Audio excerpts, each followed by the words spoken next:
Hello guys, আমরা আজ বানাচ্ছি কর্ন চিজ মাশরুম। একটা কড়াইতে আমরা তেল আর বাটার গরম করে মাশরুমগুলো দিয়ে দেব।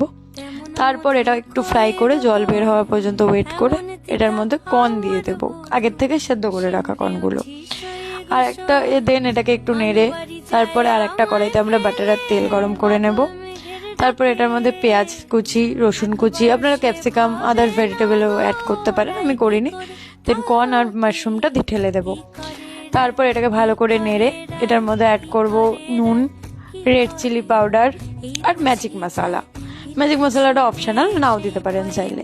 তারপরে ভালো করে নেড়ে এটার মধ্যে ময়দাও দিতে পারেন আপনারা, আমি দেইনি। দেন মিল্ক অ্যাড করে দেব।